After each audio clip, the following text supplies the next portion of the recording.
The Korean Mafia boss signed her death while she was pregnant, and now his mother is here to make sure it happens.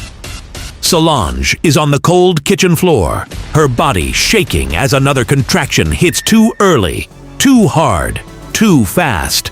There's no doctor, no time, no way out. At 55, she wasn't supposed to survive this. Push. The voice is calm, controlled. Sun-hee stands in front of her, perfectly still, as if this isn't chaos, but correction. Behind Solange, something shifts. Jae-Hwan. For months, he couldn't move. Now, his hands tighten against the chair, his breathing breaking as something inside him refuses to stay still. "You signed it," she whispers. The words cut deeper than the pain. Because the man behind her, the only man who can stop this, is the one who decided she shouldn't live. Another contraction hits. Stronger.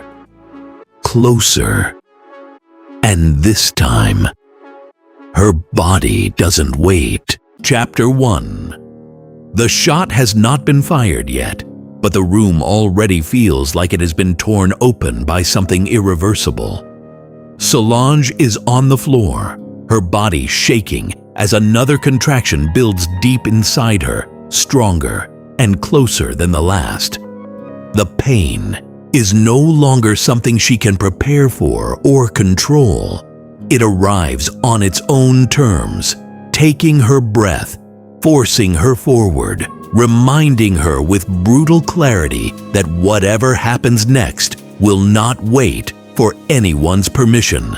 She presses her palm against the cold marble, grounding herself in something solid while everything else begins to slip.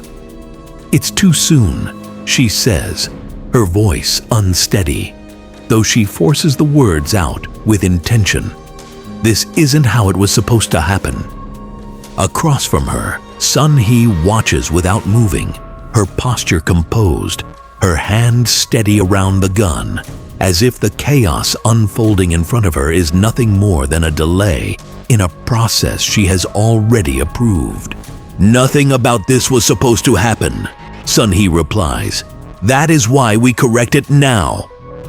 The calm in her voice makes the words land harder than anger ever could. Solange exhales sharply, her fingers tightening against the floor as she absorbs that truth. To Sun-hee, this is not a moment. It is a correction. A calculation being adjusted before it becomes a problem that spreads. Behind her, the faint scrape of metal against stone breaks through the tension. Solange turns her head. Jae-Hwan is no longer completely still. For months, he has lived in silence, in control of everything except his own body, watching the world move without him while he learned how to command it from a distance. He built systems that obeyed him. He controlled outcomes without needing to stand. But none of those systems matter here. Now, his hands grip the arms of the chair, his knuckles pale with effort, his breathing no longer measured. Something in him is pushing against the limits he accepted, and it shows in the way his body resists him. "Don't," Solange says quietly, her voice catching not from fear, but from understanding. If he moves, he changes everything. If he does not, she dies. Sun-hee hears the shift and glances toward him, her gaze sharpening just enough to acknowledge the risk without fully turning her attention away from Solange. "You made your decision," she says. "You signed the order." The words cut through the room with precision. Solange closes her eyes for a brief moment, not to escape the pain, but to feel it completely. The physical, the emotional, the memory of the exact moment she realized what he had done. The man behind her, the one now trying to move, is the same man who once decided she should not survive this night. Another contraction hits, harder, forcing her forward as a sharp sound escapes her before she can stop it. Her body is no longer waiting for her to think, to calculate, to choose. It is moving towards something inevitable. "I stayed when no one else did," she says, her voice rough, directed at Sun Hee, but meant for him as much as anyone. When he couldn't speak, I listened. When he couldn't move, I stayed. I was the only one in this house who treated him like he was still alive. Sun Hee's expression does not change, but she listens.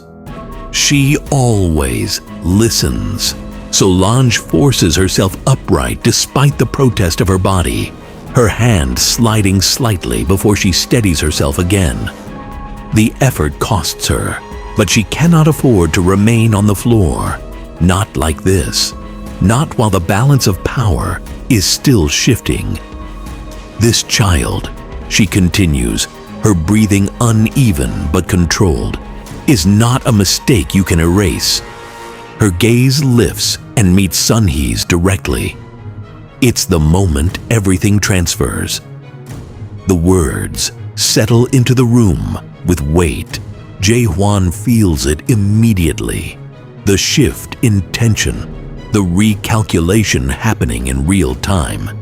He knows exactly what she is referencing, even if Sun Hee does not want to accept it.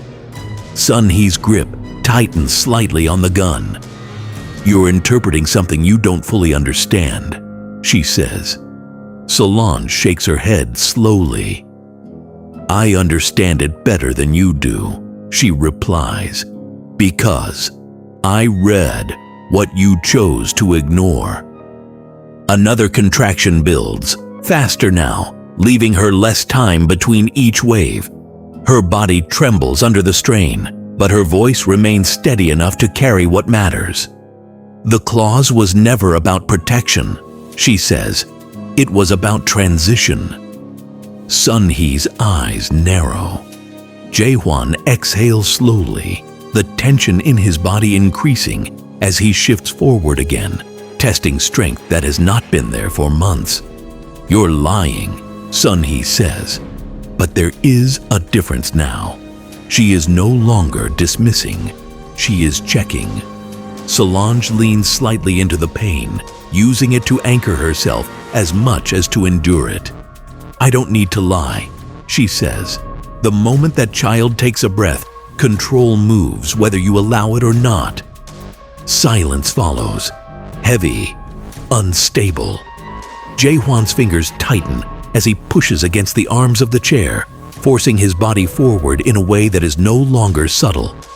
The movement is unsteady, incomplete, but it is real.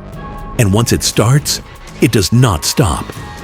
Sun Hee notices. Of course she does. Her attention shifts again, more fully this time, her eyes taking in the change not as a shock, but as a new variable that must be addressed. "You would risk everything on this," she says to him. Jae-Hwan's gaze does not waver. "I already did," he answers. The words land differently now, heavier, closer to truth than strategy. Solange hears them, and for a moment, something inside her responds before she can stop it. Not trust, not forgiveness, recognition. That is what makes it dangerous. Another contraction surges through her, stronger than anything before it. And this time, her body pushes without hesitation. She cries out, her hand gripping the edge of the counter as everything inside her moves toward a point that cannot be delayed any longer. "I can't hold it," she says, her voice breaking. "It's happening now." Sun Hee raises the gun slightly, adjusting her aim with precision. The decision is forming. Jae-Hwan sees it, feels it. This is the moment where everything narrows. He shifts again, forcing weight onto legs that tremble violently under him. Pain shoots through his body, immediate and overwhelming, but he does not stop. He cannot stop, not when stopping means accepting an outcome he has already tried to control once. Stop, he says. The word is quiet, but it cuts through the room. Sun-hee looks at him fully now, her expression no longer entirely composed. "You are not in control here," she says. Jae-Hwan steadies himself against the counter, his body shaking but upright enough to matter. "I don't need control," he answers. "I just need to stand between you and her." The meaning is clear. If the gun fires, it will not reach Solange first. Gwyn shifts closer, his body lowering, as he positions himself protectively, his focus locked on Sun-hee with a readiness that suggests he will not wait for a second chance. Solange watches all of it through the haze of pain and disbelief, trying to reconcile the man who signed her death with the one now placing himself in front of it. That contradiction is more dangerous than the gun, because it makes her hesitate. And hesitation in a room like this costs everything. Another contraction hits, final. Her body pushes, hard. The sound that leaves her is raw, uncontrolled, pulled from somewhere deeper than fear. "It's happening," she gasps. Sun-hee's finger tightens. Jae-Hwan moves, and in that moment, no one in the room knows which will come first. The child's first breath, or the next shot. Chapter 2. The sound of the gunshot does not end the moment. It stretches through the room, echoing against marble and glass, folding into the sharp, uneven rhythm of Solange's breathing as her body convulses under the force of another contraction. For a second, no one moves, because no one knows what the bullet has changed. Then, the silence breaks. The bullet has buried itself in the cabinet behind them, splintering wood and glass just inches from where Solange's body is curled against the floor. It missed, not by chance, but because something shifted at the last possible second. Jae-Hwan. He is no longer where he was. He has forced himself forward, his body unsteady, his balance fragile. But his presence now sits between the gun and the woman on the floor in a way that cannot be ignored.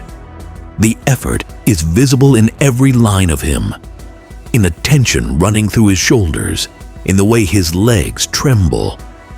Under weight they were not meant to carry again. For the first time since the shooting, he is standing. Not fully, not safely, but enough to change the structure of the room. Sun-hee lowers the gun slightly, not in surrender, but in recalculation. Her eyes move over him slowly, absorbing the impossible as if it were simply another variable to account for. "So it took this," she says quietly. "Pain, fear, blood." Jae-Hwan does not answer immediately. His breathing is controlled, but it is not steady, and each second he remains upright looks like it costs him something he cannot afford to lose. "It took you," he says finally. The words land differently than anything else in the room. Solange hears them through the haze of pain, and for a moment they cut deeper than the contraction that follows. Her body tightens again, forcing her forward as she grips the edge of the counter, her knuckles whitening under the strain. "Don't make this about me," Sun-hee replies, her voice calm, though her grip on the weapon has changed. "You made your decision long before tonight. I made a calculation," he says, his gaze fixed on her now. "You're the one who misread the outcome." Another contraction builds inside Solange, stronger than the last, and this time she cannot hold back the cry that tears out of her. It fills the room, raw and immediate, dragging everything back to the reality none of them can escape. This is happening. Now, her body pushes again, harder, forcing her to shift her position despite the pain that radiates through her spine and into her chest. The world narrows to sensation, to the overwhelming pressure that demands release, and to the knowledge that there is no safe version of what comes next. "I can't stop it," she says, her voice breaking as she looks up, not at Sun-hee, but at him. "Whatever you think you're doing, it's already too late." Jae-Hwan meets her gaze, and something in his expression changes. The control he has held on to for months fractures just enough to reveal something more dangerous beneath it. Not panic, not fear, ownership. "Then we stop pretending we have time," he says. Sun-hee watches them both, her eyes moving between them with a precision that feels almost surgical. She is no longer reacting to the moment. She is restructuring it, piece by piece, adjusting her approach as the variables shift. "The child is still the variable," she says. "Nothing else matters." "That's where you're wrong," Solange answers, forcing the words out between breaths as another wave builds. "The child is the outcome." Sun-hee's gaze sharpens. "You assume it survives," she says. "I know it does," Solange replies, and there is something in her voice now that was not there before. Not certainty, not entirely, but something close enough to force hesitation. Gwyn moves closer to her, pressing his body against her side in a way that is both protective and deliberate. His attention never leaves Sun-hee, but his position has shifted from waiting to guarding, as if the decision has already been made. Jae-Hwan notices. Of course he does. Everything in this room is a signal, and the dog has just chosen a side. "Step back," he says to his mother, his voice low, but carrying a weight that does not depend on volume. Sun-hee does not move. "You don't give that order anymore," she says. Jae-Hwan's jaw tightens, and for a moment, the strain in his body threatens to break his balance. His hand presses against the counter beside him, anchoring himself as his legs threaten to give out under him. "I never stopped," he answers. The room shifts again. Not physically, but in something harder to define.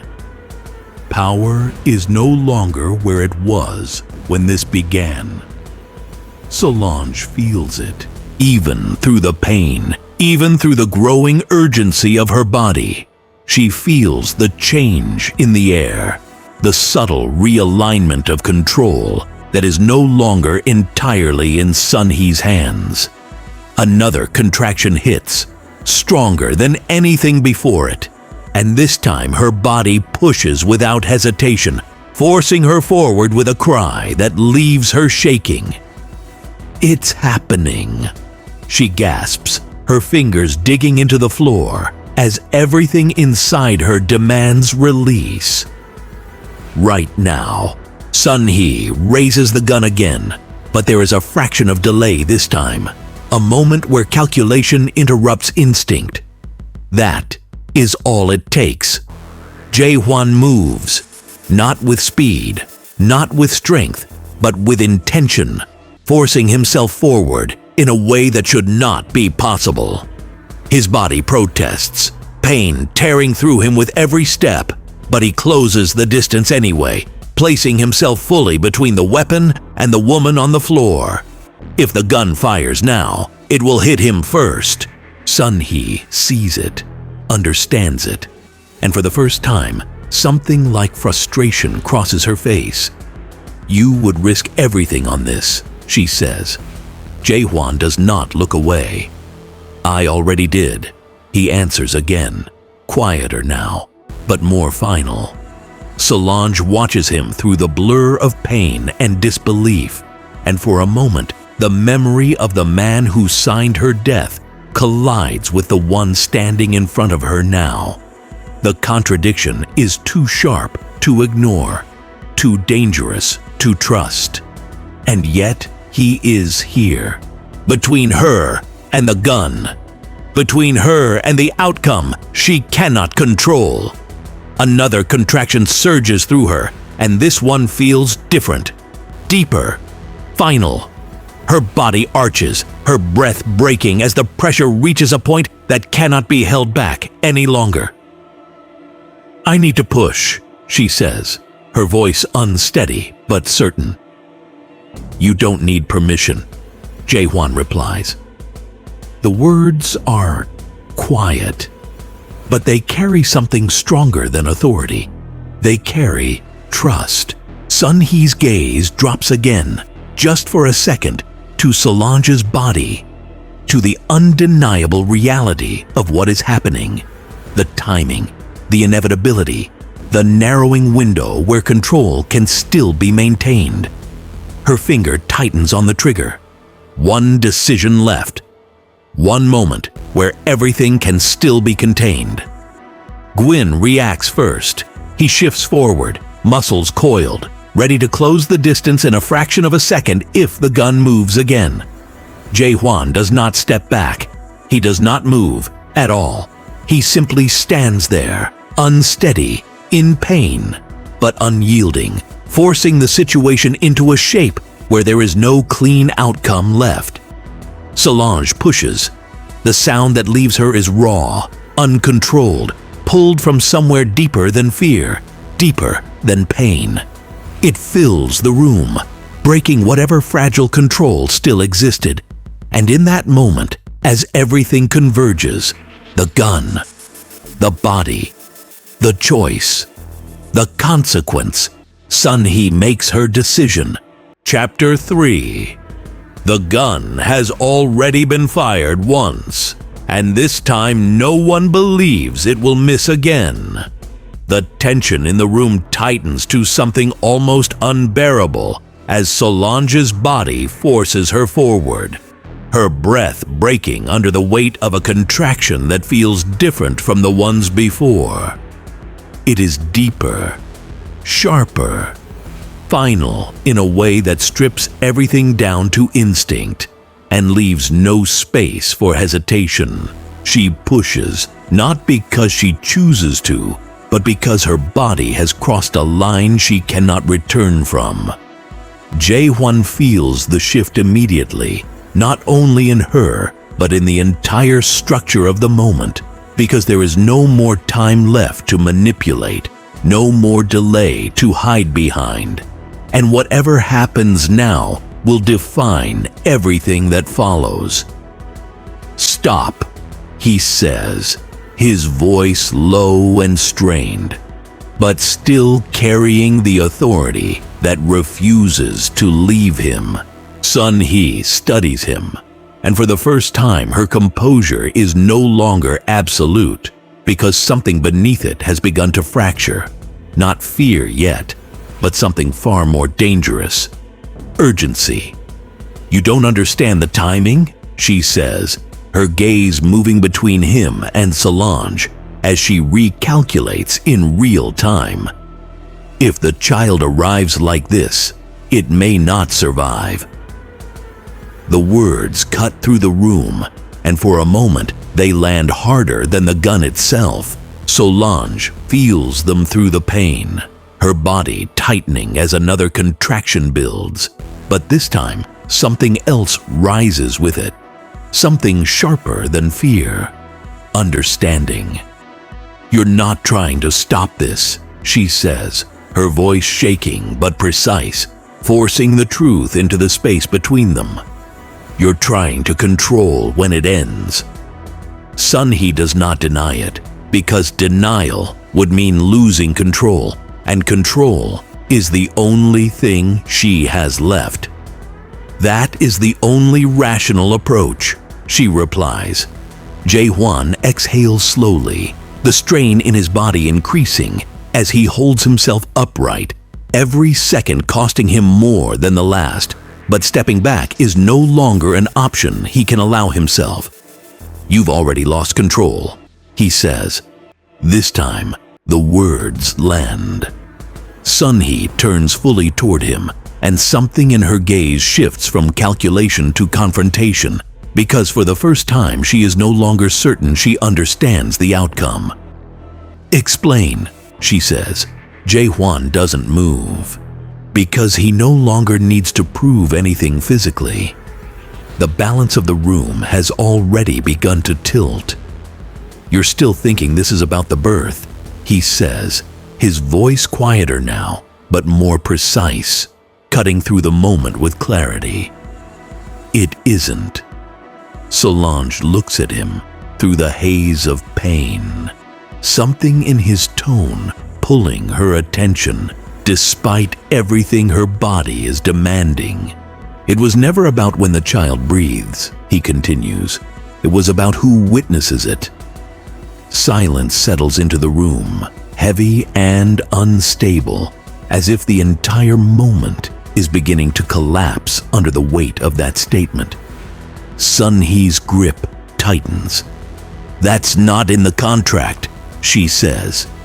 "No," he answers. "It's in the amendment you never saw." The words fracture something invisible but essential, and Solange feels it before she fully understands it. The sudden instability in the structure Sun-hee has relied on from the beginning. "What did you do?" Sun-hee asks, and this time the demand carries something closer to urgency than authority. Jae-Hwan reaches into his jacket slowly, deliberately, the movement controlled despite the strain in his body, and for a moment it looks like a risk he cannot afford. Then he pulls out the phone. The screen is already active, already recording, already transmitting. Solange's breath catches as the realization spreads, not loudly but with a quiet certainty that changes everything. Sun-hee sees it too, understands it, and for the first time, the control she has held on to begins to slip. "You think exposure matters," she says, though her voice is no longer perfectly steady. "This family has survived worse." Jae-Hwan meets her gaze without hesitation. "This isn't exposure," he says. "It's transfer." He tilts the phone just enough for her to see the feed. Encrypted and targeted, sent directly to the inner circle of the syndicate, to the only people whose judgment can erase her power in a single moment. "They're watching," he says. The room shifts again, not physically, but structurally, because the balance of power no longer exists inside these walls alone. Sun-hee understands the trap now, not just the contract, but the position she has been forced into, where any action she takes will define her as either ruler or traitor, and there is no version of this that leaves her untouched. "You set this up," she says. Jae-Hwan doesn't deny it. "I finished what you started," he replies. Solange feels something inside her collapse, not from pain, but from clarity, because in that moment, everything becomes impossible to ignore. He didn't just react, he built this. Every risk, every outcome, every step that led to this room, including her. Another contraction tears through her, forcing her forward as her body pushes again. But the pain is no longer the center of what she feels. The truth is, "You knew," she says, her voice breaking, not from the contraction, but from what it reveals. "You knew she would come." Jae-Hwan looks at her, and for the first time, the control in his expression gives way to something real. "I knew she would come," he says. "I didn't know it would happen like this. It is not enough. It cannot be enough, because the difference does not change the choice he made. You used me," she says. The words land harder than anything else in a room. Jae-Hwan exhales slowly. "Yes," he says. The answer breaks something. Inside her. Inside the moment. Inside whatever fragile line still existed between trust and survival. Sun-hee sees it happen and understands immediately how to use it, because fractures are where power enters. "You see now," she says softly.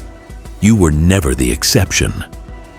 Solange closes her eyes for a moment, not to escape, but to hold herself together as another contraction builds, stronger, faster, final.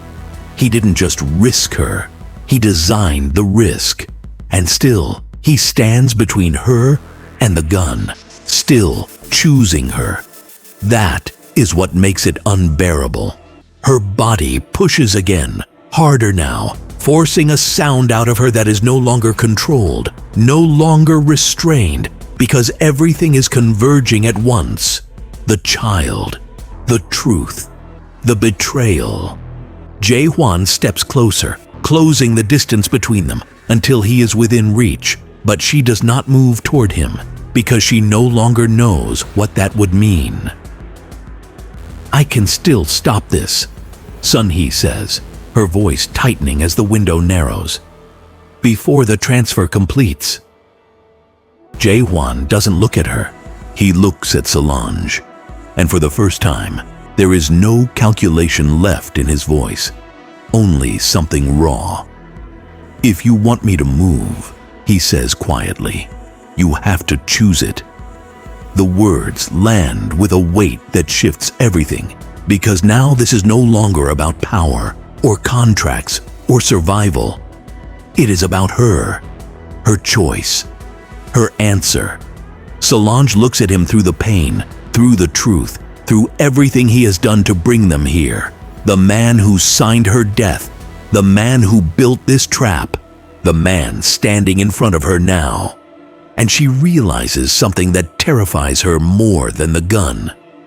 She still doesn't know if she wants him to stop. Another contraction hits, final and undeniable, and her body pushes as the moment breaks open completely. And in that instant, with everything collapsing into a single irreversible point, she has to decide. Chapter 4. The moment doesn't wait for her decision. It takes it from her. Solange's body pushes with a force that leaves no space for hesitation, no time to negotiate, no illusion of control left for anyone in the room. The sound that escapes her is raw and unfiltered, pulled from somewhere deeper than fear or betrayal, because this is no longer about what was done to her. It is about what she allows to exist. Jae-Hwan sees the shift in her before she says a word, in the way her focus sharpens despite the pain, in the way something inside her settles instead of breaking. She has chosen, not him, not completely, but not the version of him who once reduced her life to a signature. "Stay where you are," she says, her voice uneven but clear, directed at him without looking away from what is happening inside her. "If you move now, you don't do it for me. You do it because you finally understand what you did." The words land harder than any accusation. Jae-Hwan doesn't argue. For the first time, he doesn't try to control the outcome or step ahead of the moment. He simply listens, and that changes everything. Sun-hee watches them, her gaze tightening as she feels the shift she can no longer interrupt. The structure she relied on is closing in on itself, not because she hesitated, but because Solange has moved beyond her reach. "You think this changes the outcome?" Sun-hee says, her voice sharpening under pressure. It doesn't. Solange doesn't look at her. Watch, she answers. Another contraction tears through her, and this one forces everything forward with brutal certainty. Her body pushes again, harder now, faster, and the world narrows to a single point where pain, instinct, and inevitability collapse into one. The gun is still there. The threat is still real. But it is no longer the center of the moment. The child is. Jae-Hwan feels it like a pull he cannot resist, something dragging him forward even as his body strains to hold itself upright. Every instinct in him demands control, demands action, demands that he take over before something is lost. But he doesn't move, because for the first time, he understands that taking control now would mean losing her in a way no power could repair. Sun-hee raises the gun again, but the motion is slower this time, measured, restrained by something she cannot override. "You're making a mistake," she says. "No," Solange answers, her breath breaking as she forces herself through another push. "I'm ending one."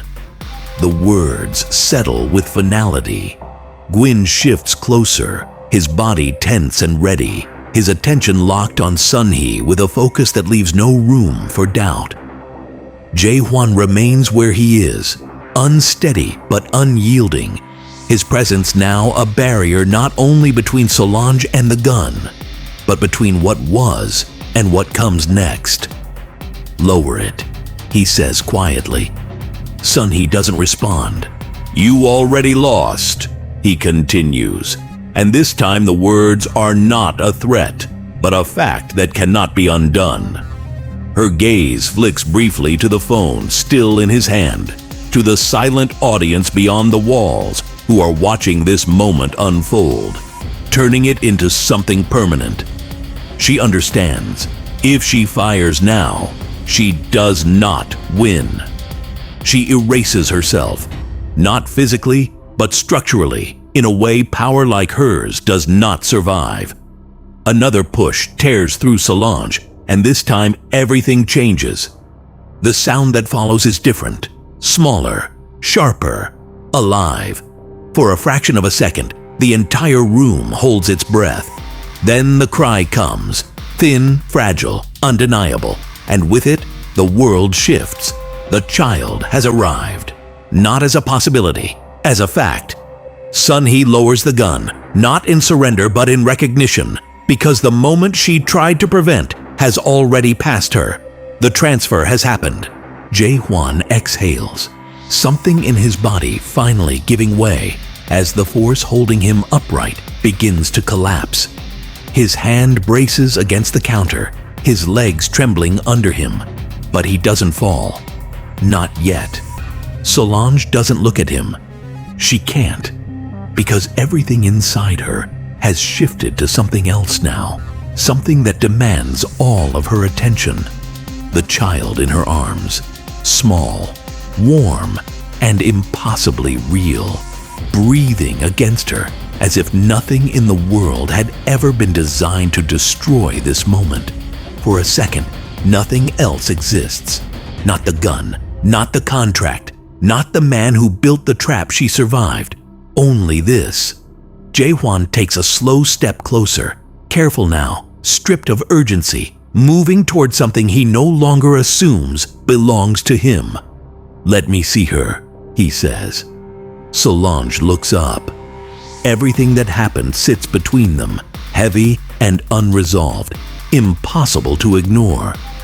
"You don't get to ask that like nothing happened," she says.